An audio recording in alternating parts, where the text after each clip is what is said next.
How you doing today? This is Mike Ryan, Fastball USA Training Centers in Schaumburg, Illinois.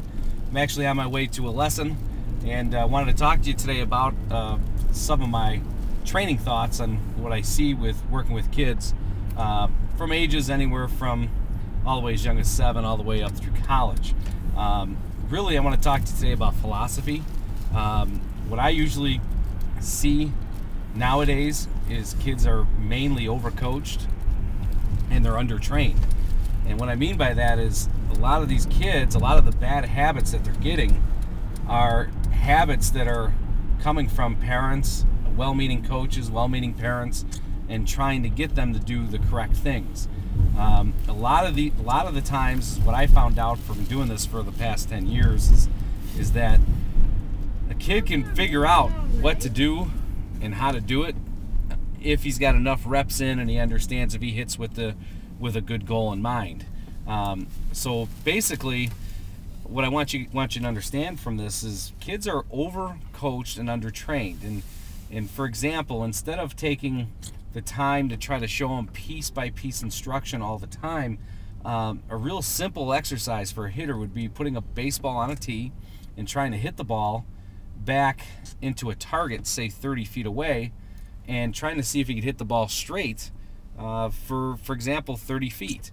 And the measurement I have there is if the tee is, say, waist high for the batter, as the ball hits the target, in our case we like to put an L screen back there, if when the ball hits the target, it should be at least tee high when it hits that target, and maybe a little bit higher. But the bottom line is a kid needs to figure out how to strike the ball consistently the same way over and over and over again. And there's no secret technique in the world that gets that done. I really firmly believe it takes a lot of swings. There's no shortcuts. So that would be one example of getting the right training as opposed to just being overcoached. And my suggestion is, and we like to do this with everything we do with our hitters, is measure your kid's ability to hit that target.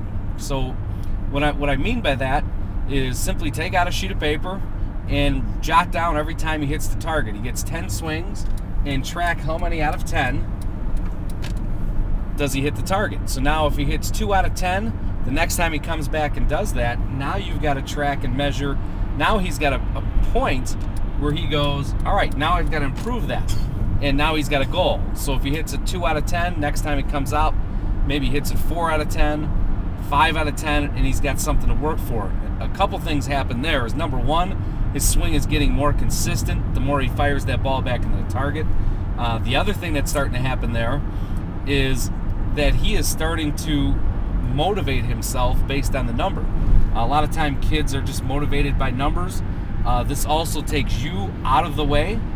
It takes you out of the teaching environment and gets you more tracking his training progress as opposed to trying to hold his hand and teach him movements. Because I would swear that the hardest students I've had to work with, or in a sense, the students I've made the most progress with, has been kids who have been overcoached because they've had to unlearn what they've learned. So hitting a target 30 feet away is a good basic way to start it.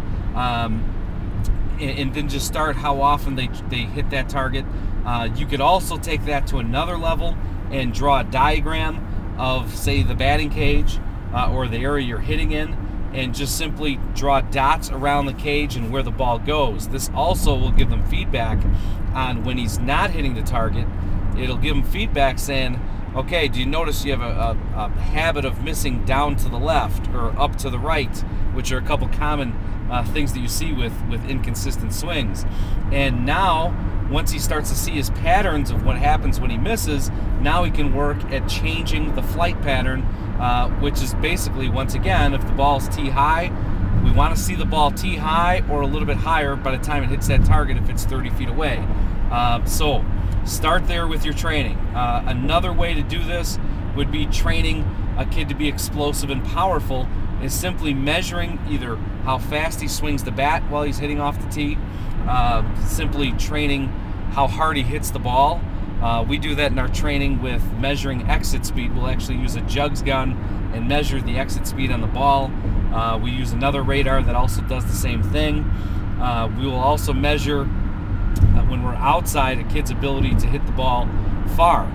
What that means is we'll put a batting tee out on a baseball field and see how far the ball goes on a roll, how far it goes on a fly, and of course we document, track, and measure this. So bottom line is, with good feedback, we can create a good hitter, in my opinion. Now the other thing is, as something that we've ran across during training, is oftentimes your bat speed, when it's tracking of bat speed that we've done, when your bat speed starts to exceed your exit speed, that to us is a red flag on a kid's swing mechanics. In other words, if a kid is swinging the bat 80 miles an hour, but his exit speed is only sitting at about 72, 73, one thing we know for sure is that kid could be hitting the ball harder. What we want, and our goal of tracking speed, is the speed that gets put into the ball should be coming out of the ball.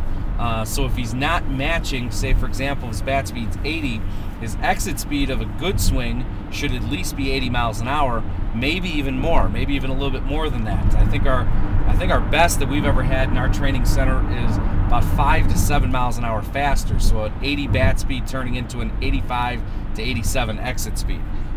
So again, going back to the point, training is number one. Overcoaching, we don't need that. It does take a lot of reps.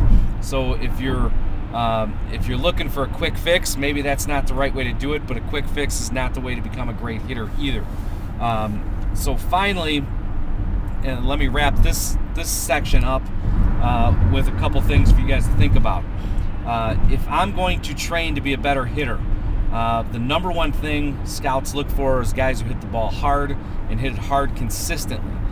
So what that means in your training, the number one thing you should be working on is hitting the ball hard.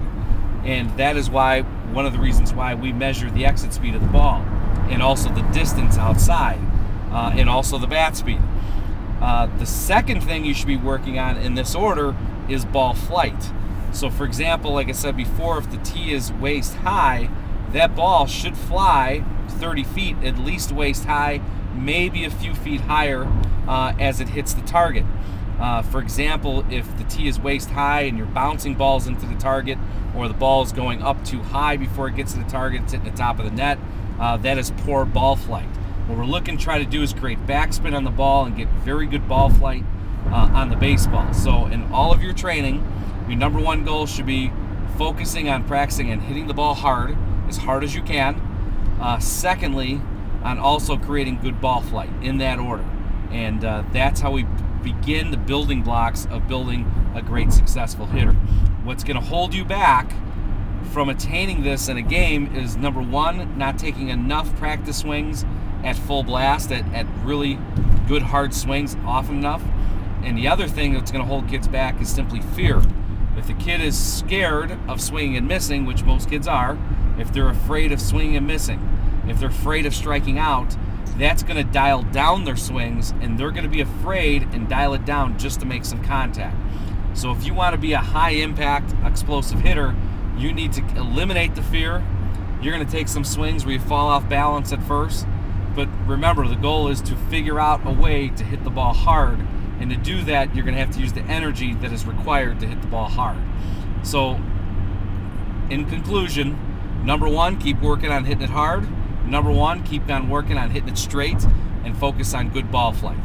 I'll be back later on to show you some of the drills that we do in our academy to work on this exit speed, bat speed, and creating a more explosive hitter with good flight.